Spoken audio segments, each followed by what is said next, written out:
Salud, mis queridos hermanos, una vez más con ustedes, su hermano Alexis Mosquera, para compartirles una reflexión más acerca de nuestra iglesia católica, a quien amamos y defendemos, porque es la iglesia que Jesús fundó y nos dejó su enseñanza para que a través de ella nos podamos salvar. Vamos a comentar un poquito acerca de, hace algunos meses atrás, específicamente el 24 de marzo, el Papa Francisco, en una locución que dio, dijo que la Santísima Virgen María, Jesús no nos la dejó como diosa, sino como madre.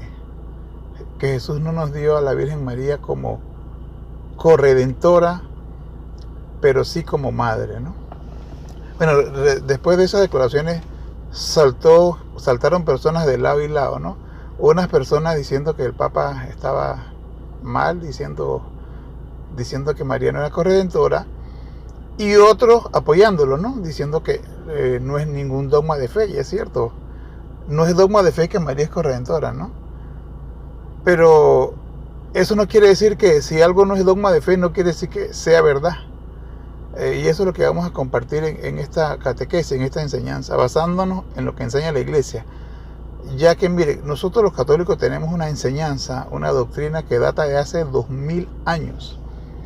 Y cualquier duda que nosotros tengamos, tenemos que referirnos a esa enseñanza, a esa doctrina que tiene 2000 años y que Jesús nos reveló. Y esto es sumamente importante, que nosotros tengamos claro cuál es la enseñanza que Jesús nos regaló, nos dejó. ¿Por qué? Porque la enseñanza en lo que los católicos creemos es una revelación. ¿Eso qué quiere decir?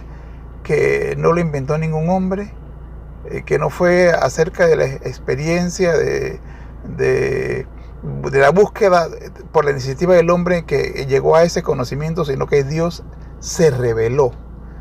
Y si Dios reveló una enseñanza, una palabra, tiene que ser custodiada y guardada y defendida hasta con la vida, porque es la revelación que Jesús nos dio y no puede ser cambiada ni alterada en nada. Y los católicos tenemos que defender esa revelación, esa enseñanza que Jesús nos dio, precisamente porque Jesús nos la dio. ¿Ven? Y contradecir todo lo que había en contra de lo que Jesús nos dijo. Y la otra causa por la que tenemos que defenderla y enseñarla es porque esa revelación que Jesús nos dio, esa enseñanza es la que nos puede salvar. Tiene como objetivo salvarnos, ¿verdad? Entonces vamos a pasarnos un poquito en lo que la iglesia enseñó en 2000 años para hablar acerca de estas palabras que dijo el Papa, ¿verdad? Bueno, yo creo que el Papa también, hay una parte un poco desafortunada cuando dijo que Jesús no dejó a María como diosa, sino como madre, ¿no? Sabemos que no es diosa, o sea, el hecho de que digamos que María es corredentora, o no lo sea, no estamos equiparándola con Dios. O sea, el hecho de que nosotros digamos que María es madre de Dios, no estamos diciendo que es Dios. Que María es reina del cielo y reina del reino de Dios, no estamos diciendo que es Dios. O sea, porque eso es lo que nos enseñan, eso es lo que nos contradice a nosotros los católicos, los evangélicos, los hermanos separados, cuando decimos que María es madre. Dice, ¿cómo va a ser María madre de Dios? ¿Acaso Dios, ella creó a Dios? O sea, es que la madre no crea a la criatura, es el instrumento en el cual Dios crea a una persona, ¿no? Pero no es su creador. Lo mismo decimos acá, o sea, el hecho de que María sea o no corredentora, o sea, tenemos claro los católicos que no es diosa, eso lo tenemos clarito, ¿no? Ahora vamos entonces a mirar si el término de corredentora es o no, como lo que nos ha enseñado la iglesia. Miren, primero que nada, nosotros, los católicos, creemos en el famoso trípode, es decir, nuestra fe está basada en tres fuentes: la tradición apostólica, la escritura y el magisterio de la iglesia. Es decir, en eso creemos los católicos. Los hermanos separados tienen una sola fuente, la escritura. Pues, y sin ponerse a pensar que la escritura nos la dio precisamente la iglesia, ¿no? Entonces, la tradición apostólica es primero que la escritura, porque es lo que, a partir del año 30, lo que Jesús le empezó a enseñar a los apóstoles, en esos 3 años, y luego, antes de irse al cielo, les enseñó a ellos, a los apóstoles. Fue todo oral. Jesús no escribió ningún libro, ni dio un decálogo como a Moisés, ni nada. Jesús enseñó y les dejó a ellos la enseñanza en el corazón de la iglesia, lo que él había revelado, ¿no? El primer libro del Nuevo Testamento, que fue la primera carta a los tesalonicenses, se escribió en el año 52. Es decir, 19 años, casi 20 años después que Cristo fue al cielo. Entonces, en ese decurso de esos 20 años que enseñó la iglesia, enseñaba oralmente. Eso es la tradición apostólica. También se le dice tradición oral, y cuando se refiere a tradición oral, entonces se refiere a la escritura como tradición escrita, ¿verdad? Entonces, hay dos, podemos decir también tradición apostólica y sagrada escritura, o decimos tradición oral o tradición escrita. En esas dos son las fuentes que tenemos nosotros de que Jesús nos reveló. Una parte escrita y una parte oral. En la escrita no está toda, ni en la oral tampoco, sino que ambas, la suma de ambas cosas nos dan la revelación. De hecho, la escritura fue escrita accidentalmente, porque cuando los que escribieron los evangelios y Pablo en sus cartas, ellos no estaban escribiendo, digamos, para decir, bueno, esto es lo que queremos 100%, y aquí lo que no está aquí no vale, no. Ellos cuando escribieron ni siquiera estaban pensando que estaban escribiendo palabra de Dios. Pablo estaba tratando de aconsejar a sus comunidades algunas exhortaciones, indicaciones, ¿verdad? Y los evangelistas también. De hecho, Lucas le escribe a un amigo, a Teófilo, ¿no? Fue un documento personal, ¿no? Pero ellos no sabían que el Espíritu Santo lo estaba inspirando. Entonces esa es la diferencia. Pero entonces, por eso en la Escritura no puede estar todo, porque entonces, si decimos que está todo, ¿qué enseñó la iglesia, que predicó antes del año 52, ¿no? Y en los primeros 100 años después o 70 años después de Cristo, ¿no? Entonces, ese depósito se conoce como el depósito de la fe. Tradición oral y tradición escrita se conoce como el depósito de la fe. Y el magisterio lo que hace es que enseña con base a ese depósito de la fe. No puede enseñar lo que no está allí, ni puede inventar o contradecir algo que no esté en el depósito de la fe. ¿Ok? Eso tenemos que tenerlo clarito. Nadie puede estar inventando cosas, sino que se enseña lo que Jesús nos reveló, el depósito de la fe. Pero ese depósito de la fe tiene, digamos, tres divisiones fundamentales: los dogmas de fe, las verdades de fe y las verdades próximas a la fe. De hecho, para que algo sea dogma, primero tiene que ser verdad de fe. Y para que algo sea verdad de fe, tiene que ser primero verdad próxima a la fe. Eso no quiere decir que la fe desde el principio no fue revelada íntegra. Algo que es verdad próxima a la fe ya no estaba revelado. A ver, lo que pasa es que en la comprensión hubo un proceso. En la comprensión de la revelación es donde está el proceso, donde poco a poco la iglesia, con la ayuda del Espíritu, fue comprendiendo y entendiendo bien la revelación, ¿verdad? Porque entonces no podemos decir que, por ejemplo, el dogma de la asunción al cielo en cuerpo y alma, que se proclamó el 1 de noviembre de 1950, ahí comenzó a ser verdad de fe, que María está en el cielo. No, desde siempre la iglesia lo enseñó, pero como verdad de fe. Entonces, los dogmas de fe son cuando los dogmas que son, se toma una verdad de fe, que son cientos, y se eleva a dogma. ¿Qué es un dogma? Es algo que se define como solemnemente, como una verdad revelada que tiene que ser creída, y tiene dos maneras de ser proclamada. Una, el Papa proclamándolo en cátedra, o el Papa con los obispos en un concilio ecuménico. Es decir, la reunión del Papa con todos los obispos de la iglesia en el mundo se reúnen, y ya eso es vinculante porque está el Papa con todos los obispos, y lo que ahí deciden es dogma de fe, ¿verdad? Esa es una forma de proclamar los dogmas de fe. Por ejemplo, en el 325 del concilio de Nicea, cuando se proclamó la divinidad de Cristo, allí fue ese dogma lo proclamó en concilio el Papa con los obispos.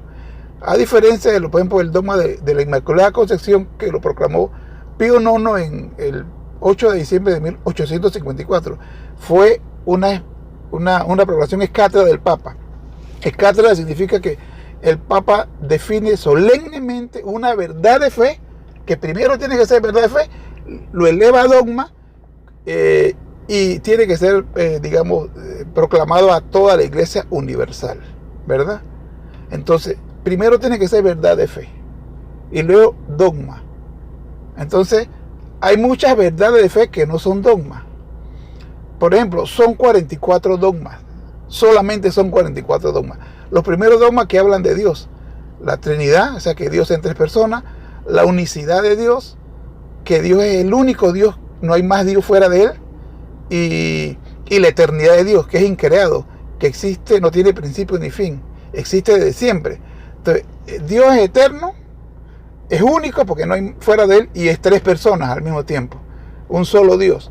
Los dogmas de Jesucristo, bueno, la encarnación, pasión, muerte, resurrección, que es la segunda persona de la Trinidad, que es Dios también, etcétera, etcétera, ¿no? Estos dogmas fueron proclamados la mayoría en concilio y al principio de la iglesia, ¿no? Están también los dogmas marianos que ya conocemos, ¿no? Los 4 dogmas de la Inmaculada Concepción. Están los dogmas el dogma de la virginidad perpetua, maternidad divina y la asunción en cuerpo y alma al cielo. Están los dogmas de los 7 sacramentos. Están los dogmas de la creación del mundo, que el mundo lo creó Dios. Están los dogmas de la naturaleza del hombre, ¿no? Que el hombre es un alma espiritual como un cuerpo material, o sea, corporal, que fue definido en el concilio de Vienne, en Francia. Están los dogmas de los novísimos, ¿verdad? Entre otros, o sea, después del juicio viene cielo, purgatorio, infierno, juicio personal, universal, todo eso, los novísimos, ¿no? Entre otros dogmas, ¿no? Son 44 dogmas, es decir, que un dogma es cuando la iglesia toma una verdad de fe y la quiere como subrayar, la quiere como escribir en mayúscula, subrayada, con luces, ¿no? Y muchos de ellos se proclamaron frente a una herejía como la de Arre, por ejemplo, como la de Nestorio, negando la maternidad de la Virgen. Entonces, y otros pues como lo hicieron Pío IX y Pío XII, simplemente porque llegaron a la plenitud de la comprensión de esa verdad de fe.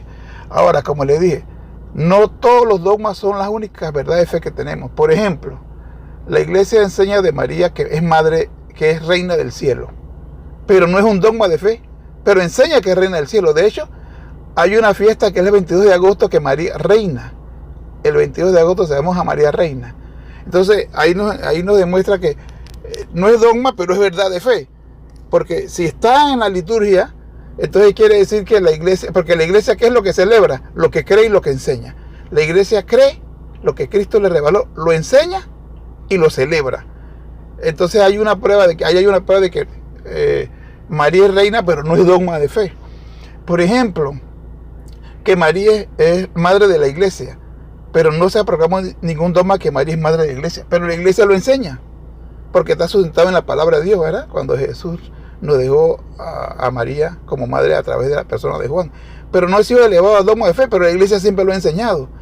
Que es santa, que nunca pecó, porque una cosa que haya sido considerada sin pecado, pero luego de que ella cumplió con esa misión de ser considerada sin pecado para que Cristo naciera en santidad, pero ya Cristo, ya siendo luego independiente de ella era libre para desobedecer a Dios.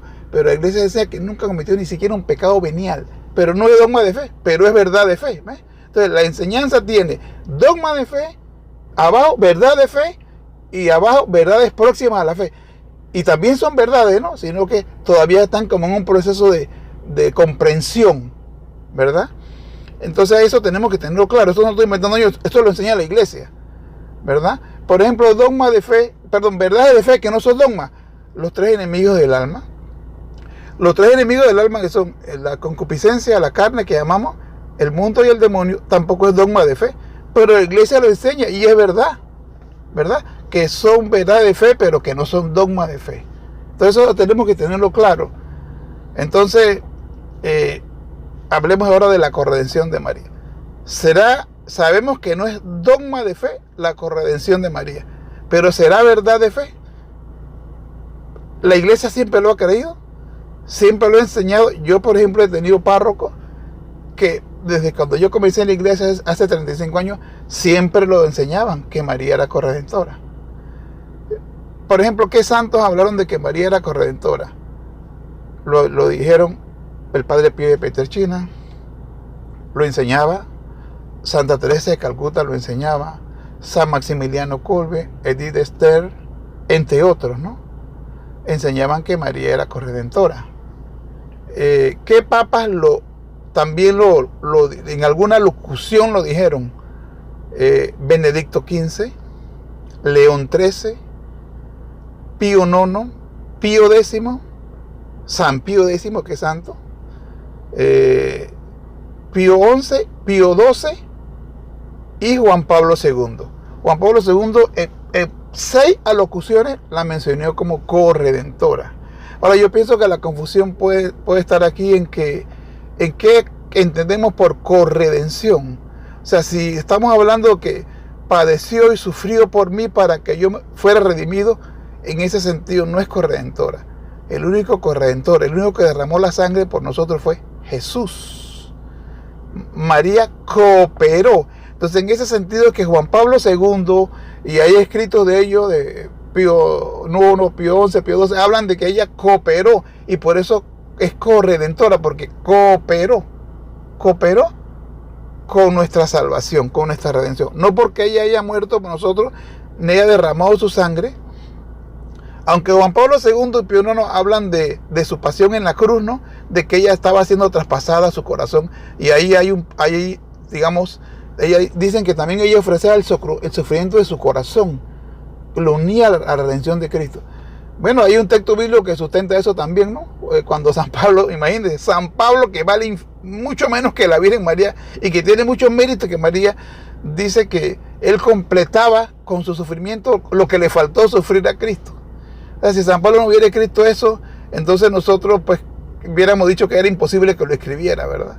O si alguien hoy día dice, yo con mi sufrimiento, el Padre Pío, por ejemplo, lo hubiera dicho, lo hubiéramos declarado hereje. Pero es palabra de Dios. Sabemos que todo procede de Cristo, de los méritos infinitos de Cristo, ¿no? Entonces hay que ver en qué sentido es que tal vez comprende el Papa Francisco de que no es corredentora, y que en qué era lo que lo veía Juan Pablo II y los otros papas y los otros santos, que cooperó porque le dio su cuerpo, ¿verdad? De una manera especial, de una manera estrecha, ¿no? No porque derramaba su sangre, tal vez a eso que se refiere el Papa Francisco. Ahora, además de todo esto que les he dicho, hay un documento magisterial que habla de que María es corredentora. Y ya si hay un documento magisterial, entonces ya podemos decir que es una verdad de fe. El 22 de enero de 1914, lo que hoy día conocemos nosotros como la Congregación de la Doctrina de la Fe, en aquella época se llamaba la Sagrada Congregación para el Santo Oficio. Ese nombre, antes de ser Congregación para la Doctrina de la Fe, así se llamaba en el 1914. Sagrada Congregación para el Santo Oficio, que antes había sido la famosa Santa Inquisición, ¿verdad? De la que se ha hablado muy mal y que la mayoría de esas cosas son mentiras. La Santa Inquisición es la etapa primitiva de la Congregación de la Doctrina de la Fe, y lo que buscaba siempre era defender la fe, y le han metido un pocotón de mentiras, y eso es falso. Lo que buscaba la Inquisición y la Sagrada Congregación para el Santo Oficio, hoy Doctrina de la Fe, es defender la fe y enseñarla, ¿verdad? De hecho, es la congregación más importante en la iglesia. Bueno, el 22 de enero, como le dije, de 1914, la Congregación para la Doctrina de la Fe, hoy, como se llama hoy día, se conoce hoy, sacó una oración a la Virgen María, donde en la última parte la invoca como corredentora de la raza humana. Y esa oración, bajo el pontificado de San Pío X, ¿no? Nos las dieron a nosotros, a la iglesia en aquella época, pues, diciendo que quien la rezara todos los días alcanzaba indulgencia parcial. Entonces, al ser ese documento elaborado por la Congregación de la Doctrina de la Fe, y al ofrecer indulgencia parcial, se convierte, esto no lo estoy inventando yo, esto lo enseña la iglesia, se convierte en un documento magisterial, porque es que la iglesia no va a conceder una indulgencia sobre un error teológico y doctrinal. Entonces, ese es un documento que nos enseña que sí, María Santísima es corredentora, ¿verdad? Pero como les decía a ustedes, en el concepto correcto de lo que es la corredención. ¿verdad? Y eso es lo que yo pienso que hay que aclarar aquí. Ahora, hay una aparición de la Virgen María en Holanda, bajo la vocación de Nuestra Señora de todos los pueblos, donde ella le dice a la vidente Ida Perdeman, que ella, esta vidente nació en 1915, y por allá cuando en el año 39 creo que fue, se le apareció la Virgen, cuando ella, no, perdón, ella tenía 39 años, eso fue en el año 44, hasta el año 59, las apariciones duraron 14 años. Ella le pidió a ella que le dijera a la iglesia que la proclamaran el quinto dogma de corredentora, mediadora, auxiliadora, etcétera, abogada. Cosa que no se ha hecho en la iglesia, ¿no? Pero recordemos que las apariciones son siempre privadas, no forman parte del depósito de la fe, de la revelación pública de la iglesia. Por eso un papa no puede basarse en esa para declarar un dogma, porque es revelación privada. Tiene que basarse en la revelación pública, o sea, en el depósito de la fe, en lo que le estoy diciendo hace un rato. Sin embargo, en el año 1996, la iglesia holandesa aprobó el culto a Nuestra Señora de todos los pueblos en Holanda. Y en el 2002, la vidente murió en 1999, con 94 años de edad. Y en el 2002, 3 años después de morir la vidente, la iglesia holandesa, el obispo de Holanda, aprobó las apariciones. Y dijo que eran de carácter sobrenatural. Y al aprobar las apariciones, pues aprueba también el mensaje, ¿no? La petición de la Virgen. Aún así, siendo una revelación privada, no es obligación del Papa proclamar la dogma, ya queda en su conciencia si él considera que debe hacerlo o no, ya que es una petición de una revelación privada, pero que es cierta, porque aquí hay otra cosa, que nos dicen que nosotros no tenemos obligación en creer en las revelaciones privadas. Sí y no. ¿Por qué no? Porque no forman parte del depósito de la fe. Y con lo que está en el depósito de la fe, yo tengo para salvarme. Por ejemplo, si yo quiero saber cómo debo orar, cómo debo confesarme, cómo debo comulgar, pues voy al catecismo, voy a lo que nos enseñan los doctores de la iglesia, los que nos enseñan los santos. Pero yo puedo también, si quiero, apoyarme en lo que dice María Santísima de Medjugorje, pero no es obligación, ¿verdad? Yo no puedo obligarme a creer, por ejemplo, a vivir la espiritualidad de Fátima, por ejemplo, la espiritualidad de Guadalupe, de Lourdes. Pero lo que yo no puedo decir es que es falso que se apareció la Virgen allá, porque si fueron aprobadas por la iglesia está diciendo que es verdad que se apareció la Virgen María. Yo no puedo decir que no creo en eso, porque entonces estoy diciendo que la iglesia es mentirosa. Entonces, ¿en qué es lo que no debo creer? Tengo que creer que es verdad. Si la iglesia dice que se apareció en Guadalupe la Virgen, que se apareció en Fátima, tengo que creer que es verdad, porque la iglesia me está diciendo que es verdad. En lo que no tengo obligación es de creer en el contenido de la aparición, es decir, no asumir la espiritualidad, por ejemplo, ¿verdad? Sino con la oración cristiana que está en el catecismo, y en los santos y en los grandes teólogos místicos, me agarro de ahí, Santa Teresa, San Juan de la Cruz, ¿no? Pero aunque digamos, yo no sigo Fátima, por ejemplo, pero yo no puedo decir que es mentira que se apareció en Fátima. Entonces, en Nuestra Señora de todos los pueblos, la iglesia, la obispo lo aprobó. Entonces ya eso queda en manos del Papa, si él quiere seguir si es verdad que el obispo dijo que era verdad, él tiene que creer que el obispo dijo que era verdad, porque es un obispo de Holanda. Entonces ya queda en él si él va a proclamar los dogmas o no. Vuelvo y digo, no tiene obligación porque es revelación privada. Pero no olvidemos, hermanos, que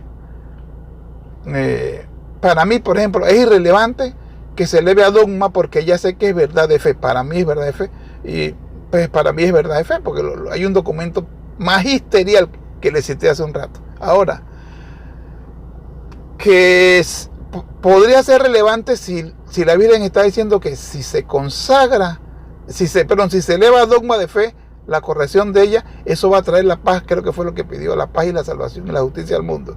Entonces podría ser relevante. Acordémonos que en Fátima la Virgen le dijo a los niños de Fátima, a los pastorcitos, que tenían que consagrar a Rusia, el Papa con los obispos, y nunca se hizo. Y que si no se consagraba, vendría una guerra peor. De hecho, vino la Segunda Guerra Mundial. Y que iba a venir y que Rusia iba a extender sus errores por el mundo. Y eso es lo que estamos viviendo ahora mismo, la plaga del comunismo, que es satánico, porque no se consagró a Rusia. Y era una revelación privada, ¿no? Bueno, en aquella época, en la Iglesia Católica, muchos estudiosos le atribuyeron a Luis XIV lo de la Revolución Francesa, de la caída del imperio monárquico francés, y con ello la debilitación de la Iglesia en toda Europa, de que el Señor le pidió a Santa Margarita María Alacoque en 1673 que le consagrara Francia a su corazón. Y no lo hizo Luis XIV. Una revelación privada. Y dicen que 100 años, no dicen, fue así, 100 años exactamente después se dio la Revolución Francesa, que fue el desastre para la influencia de la Iglesia en el mundo, que hoy lo estamos sufriendo, porque se quitaron a la Iglesia del Estado, y eso repercutió en toda Europa e incluso en América, y sacaron a la Iglesia, y al sacar a la Iglesia sacan la palabra, la enseñanza de los estados, y eso es lo que estamos viviendo en este momento. Entonces, oremos pues para que se cumpla lo que la Virgen quiere en el mundo y triunfa al final, como dijo en Fátima, su corazón inmaculado. Espero que esto les ayude, les sirve, se hace con mucho cariño, con mucho amor, no por hablar mal de nadie ni contradecir a nadie. No piense que estamos aquí, alguien dirá, es que está hablando mal del Papa. No, es que recordemos que el Papa se puede equivocar mientras no hable en ex cátedra. El Concilio Vaticano I fue el que elevó el dogma de, otro de los dogmas, ¿no?, la infidelidad del Papa y de la Iglesia, el Papa con los obispos, el Concilio Vaticano I. Pero fuera de allí, el Papa puede equivocarse en una locución. De hecho, fíjense, antes del Concilio de Nicea, en el año 310 fue que Arrio proclamó la herejía en contra de la divinidad de Cristo. Y la Iglesia, contando con el Papa, creyeron lo que Arrio tenía de verdad y vivieron 15 años enseñando que Cristo no era Dios. Y el Papa creyó que era así. Solo hubieron 3 obispos que se opusieron y se mantuvieron firmes en que Cristo era Dios: San Cirilo de Alejandría, San Nicolás de Bari y San Atanasio. De hecho, a San Atanasio los comulgaron. Y porque estos 3 obispos pararon firmes y el Papa estaba siendo confundido y engañado, hicieron el Concilio de Nicea 15 años después, en 1325, y allí condenaron la herejía de Arrio, y el Papa corrigió su error, ¿verdad? Y ahí se proclamó el dogma de Cristo Dios. Entonces, oremos pues para que el Espíritu guíe a la Iglesia, guíe al Papa y a los obispos, y enseñe lo que Cristo nos reveló en la doctrina, ¿no? Como le dije, la tradición apostólica, la Escritura, el depósito de la fe. Esa es nuestra fuente. De ahí tiene que tomar el Papa, los obispos, los sacerdotes y cualquier laico que vaya a predicar, tiene que tomar de allí. De ahí viene la fuente de nuestra salvación. Que Dios les bendiga. Saludos.